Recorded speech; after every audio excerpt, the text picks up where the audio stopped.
This game is a doozy. I'm sure most of you have realized after seeing the length of the video.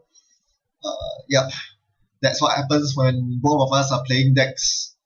My deck has lots of big eyes that can go far, and Iain Sterling wants to drag the game out as long as possible so his flip economy will overcome even the riches of Corps. So yeah, we both ended up going the distance, and that was pretty crazy. I started with a terrible hand. Even though there are no agendas, all my eyes are archers and curtain walls. So for my first turn, I am completely vulnerable.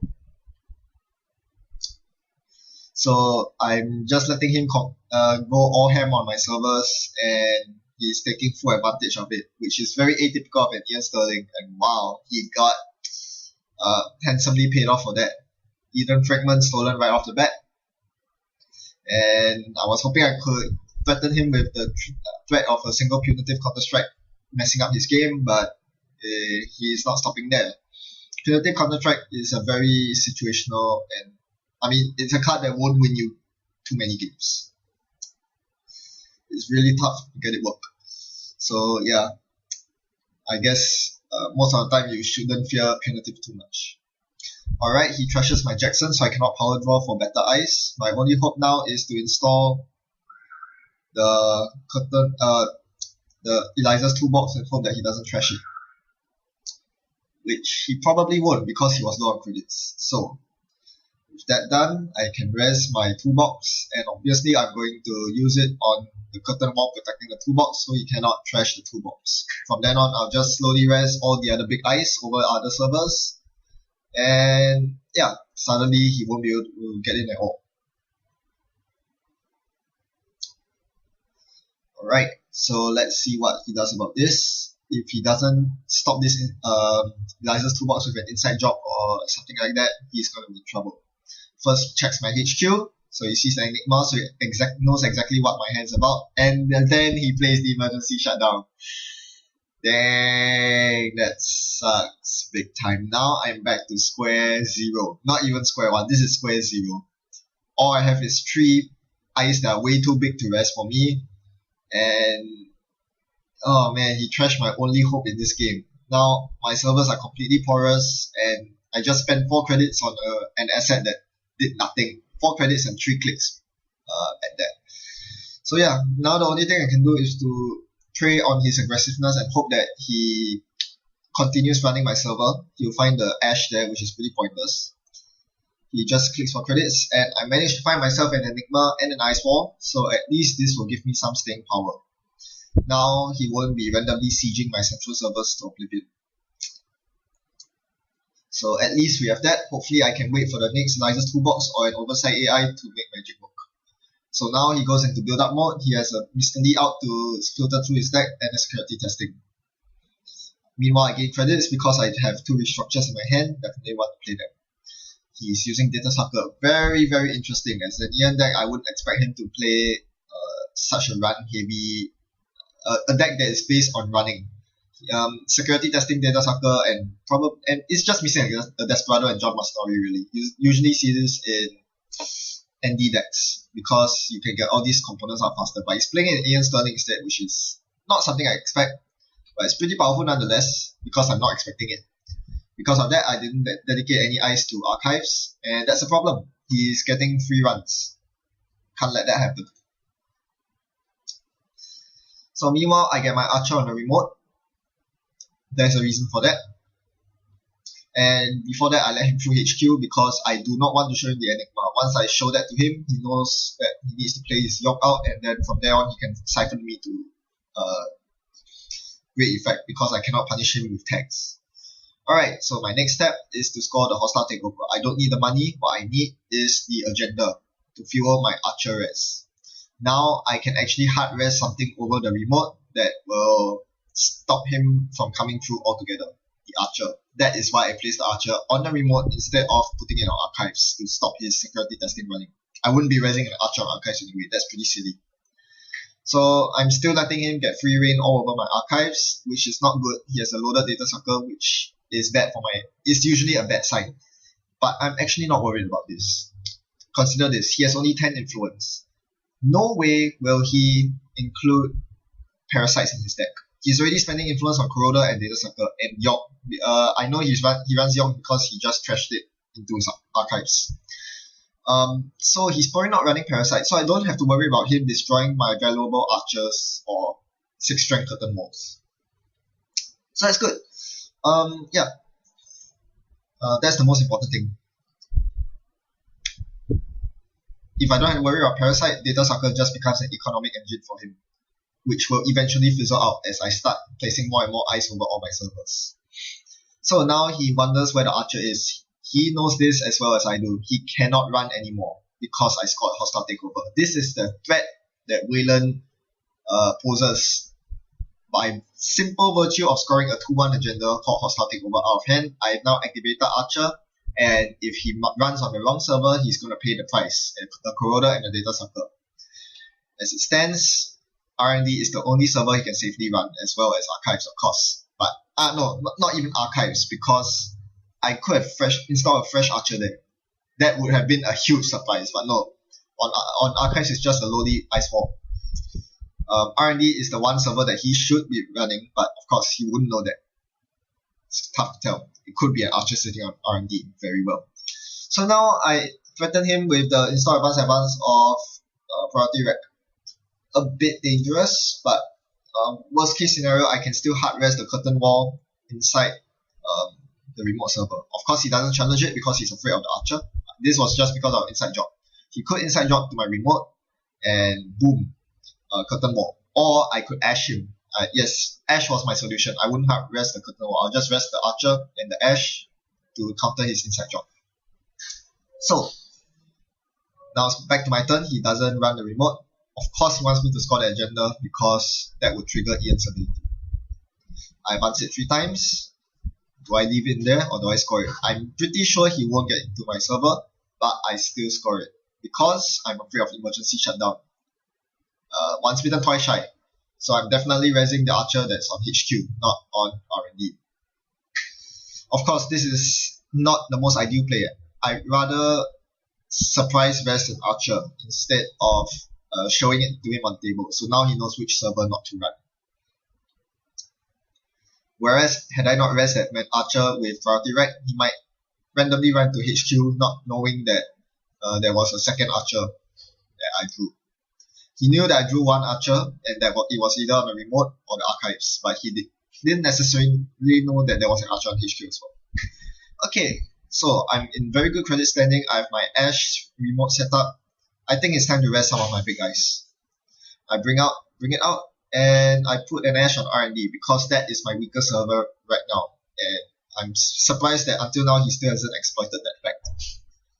R&D, all that's protecting it is an ice wall and a 6 strength curtain wall, which he can easily break with his credit pool.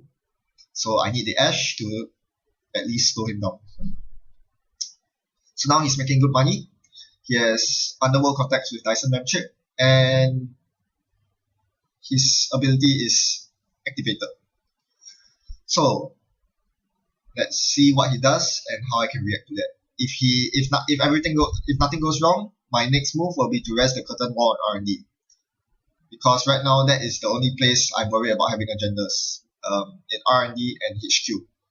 I can my last agenda I can score at my own time, I guess. Once I can create a scoring window.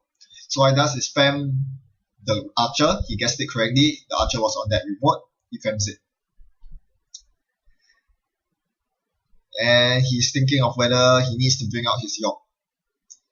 Remember that he trashed a York into his heap earlier. This tells me that he has a York. He possesses a York somewhere.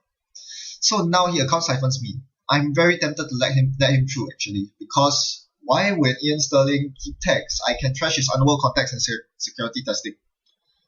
So I wonder if I should stop his siphon. I do. Yeah, I couldn't afford to lose my credits. Have the credit swing take place because I don't have any tag punishment other than killing his resources. And most importantly, I need the credit advantage to make Ash maintain the relevance of Ash. Alright, so as I promised, nothing went wrong. I go with the curtain wall res. Of course, it's not ideal that my curtain wall is not at 6 strength, but it's still bloody taxing. That's 7 credits per pass with Kuroda. You can reduce that tax with his data sucker tokens, but he only has 5 tokens. They will run out eventually. Alright, so he installs a York and does go off with the last click siphon once again. Breaking through. Yeah, he has data sucker and that really helps in breaking through Archer, a non-fem Archer. But yeah, the credit swing is not all that much simply because Archer taxes him for so much already. And of course, since I need the credit lead, I obviously blow up his underworld contacts. I'm not worried about security testing because I just played Paywall implementation. So if he does security test, hey, I'm gaining 3 credits. I don't mind. And remember that since I'm Weyland building a better world, playing Paywall implementation is already gaining me 1 credit, so it's equivalent to clicking for credits. That's how good Paywall is in Weyland Babu. Alright, he does go through with security testing and I review the lowly ice wall there. It will tax him for 1 credit. He will gain 2 credits back and a sucker token. This basically means that he's spending 1 click to gain 1 credit, 1 data sucker token, and I gain 1 credit. I like that exchange, you know. I like it a lot. Alright, next thing, he challenges my Eliza's toolbox and I res the Archer. This is pretty important. I know it won't really tax him, it's only 4 credits. He doesn't have to spend data sucker tokens on it, but I want to exile my Hostile Takeover. I know I still have 2 more in my deck and I want to stop him from getting 2 free credits every turn. Taxing is all that matters here right now. Taxation is the key to victory right now, because if I can create a scoring window where he spends all his money on a glory run, I will win. Because right now I'm pretty worried about the security of my remote, especially since he just played a fairy. So it's going to be pretty hard to score agendas unless I can get him to a point where he's below 5 credits, thereabouts. Alright, I find my Jackson Howard and I start power drawing for goodness knows what. I have no idea what I'm power drawing for. Yep, I trash a couple of cards. And the Eliza's toolbox. Very interesting choice. Yeah, at this point, I don't think... I think I'm just looking for more ice to place on the remote. Oh, and I'm also looking for more credits. Yes, that's what I'm looking for. I'm looking for my Beanstalks. That's pretty important. I'm on 2 credits. That's a very poor place to be. And the last thing I want to do as Weyland is to click for credits. You know you are losing if you are forced to click for credits as Weyland. So I bait him into doing a security testing run to give me free credits like a pop-up window. Thanks. I sure could use that right now because that's exactly what I need. Someone to bring me up to 5 credits so that I can play my Hedge Fund Restructure. That's exactly what I need. Alright, he spots my Jackson and trashes it. Big deal. I can reshuffle it, and he dereses my curtain wall. Ouch. That hurts. So yeah, R&D is wide open once again.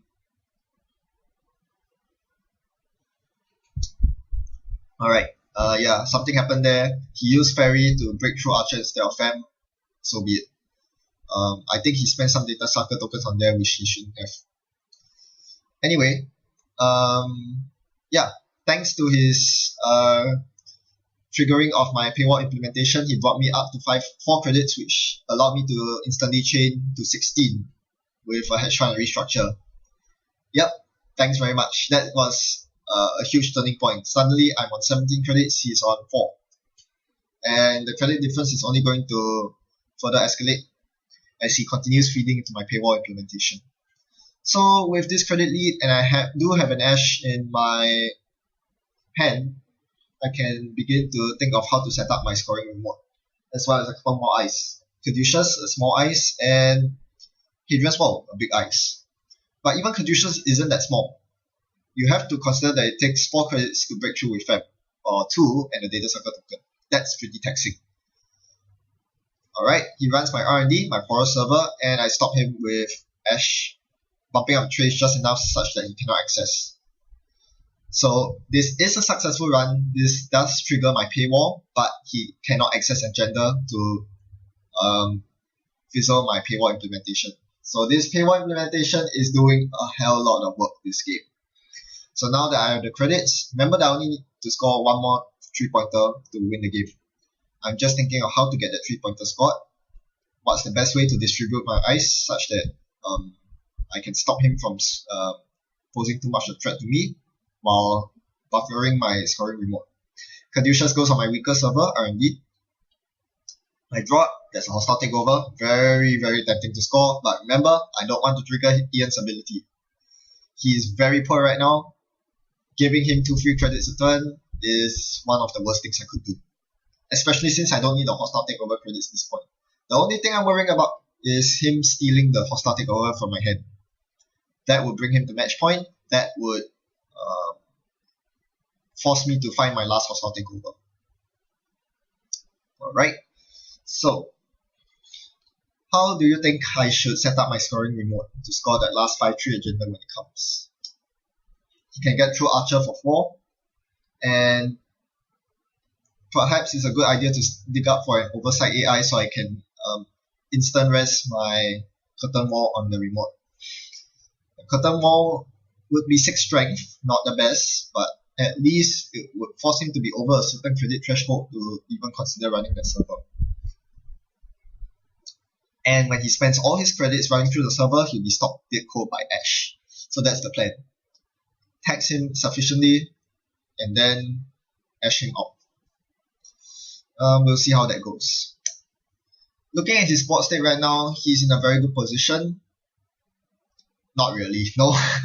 The problem with keeping tax is that he's not benefiting from Underworld Contact's economy. Ever since I trashed that Underworld Contacts from his first siphon, I think had he not performed the siphon, he would have made more money through Underworld Contacts than the account siphon. Sure, the account siphon gave him burst economy, which allowed him to go on further in the game, but losing the Underworld Contacts engine is huge, and yeah, it's definitely coming to bite him back right now since I'm taking it to the late game.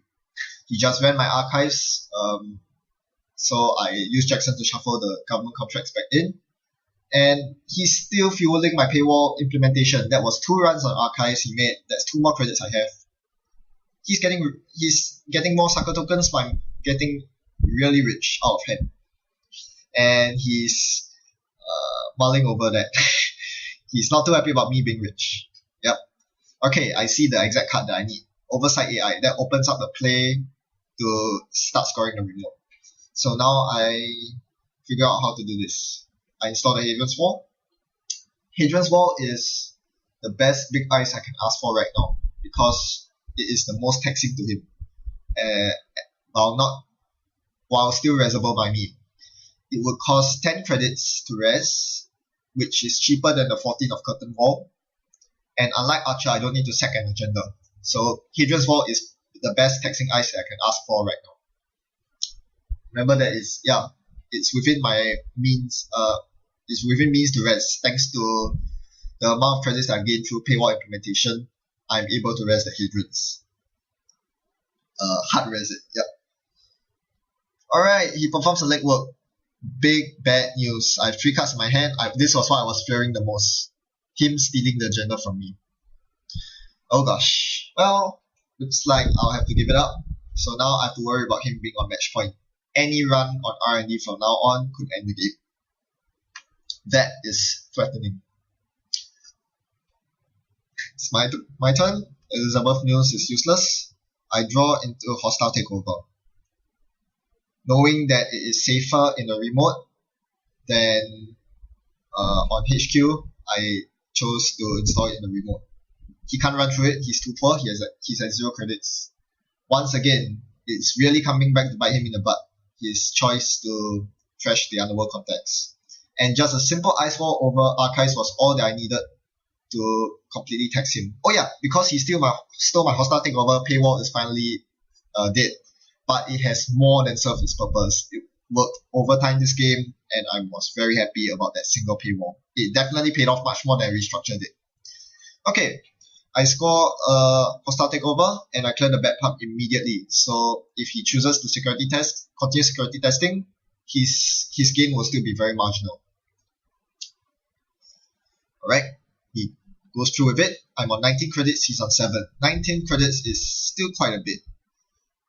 That has me worried. But right now, it's not a relevant point. Now that Paywall is dead, he's gaining too much from making those archive runs, so I'm forced to trash the security testing. I'm not interested in trashing Mr. Lee because by now he should have found most of his cards. He already found his entire breaker suite, so it's pretty pointless for him to dig around with Mr. Lee. So I can leave that on the table. I finally found my 5-3 agenda. Is it time to score it? I perform some calculations. Remembering that curtain wall will get trashed if he chooses to break it. That's pretty important.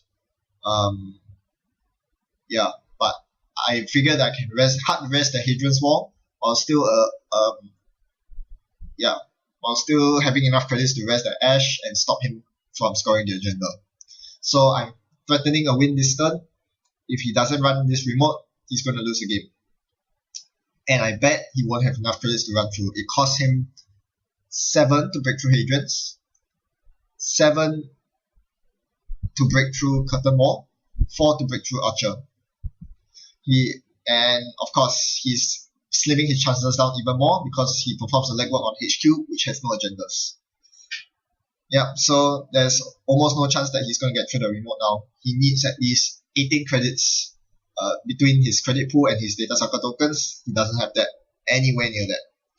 So this should be a win unless he can get through R&D. Well, he's going to give it a shot and he does run through R&D, and it's not just any old run, it's an inside job. Uh-oh. Alright. It's time for some mental mathematics. So Caduceus into a curtain wall. Caduceus will tax him, well not tax him, but it will at least force him to pay 1 credit for the ice wall. Thankfully, he has to pay this credit because I used Elizabeth Mills earlier to get rid of the bad part from my second hostile takeover. Then I hard res a curtain wall. He needs 7 credits. He has 4 credits and 2 data sucker tokens. He was 1 credit or 1 sucker token short. And the hilarious thing is that I have 3 credits at the end of hard resing that curtain wall. Exactly enough to win the game. He was exactly 1 credit short and I had exactly 3 credits to win the game. Wow. I don't know if I can call that lucky or a product of decent play, but that was nail-bitingly, terrifyingly close, because had I not been able to score that government contracts that turn, or had I let him through R&D that turn, things could have gone haywire. Of course, I ended up top decking a Hadrian's Wall, not an agenda, so it didn't matter either way, but still, when you don't know what's on top of your R&D, it gets really dicey, and this game just goes to show that credits are everything. Economy is so important. We end up waging economic war against each other. The amount of credits that he could amass was the number of attempts he could make at running my servers, and unfortunately for him, he wasn't able to do that too many times. He had a very good start, but he fizzled out late game. Security testing data sucker just wasn't that effective when I was sealing everything up and gaining free money from Paywall implementation. He basically gave me a hand in my victory by fueling my Paywall implementation, and that was what tipped the scales by allowing me to stop him cold on his final glory run on R&D. For him, it was good that he had multiple ways to generate income: security testing data sucker, account siphon, and underworld contacts. But unfortunately, they didn't synergize very well with each other, and that was to his downfall this game. If you're still here, I'm amazed that you managed to sit through this 20 to 25 minutes of gameplay, and I hope you found it really interesting and not a waste of time. Otherwise, my apologies. Thanks for watching and happy net running.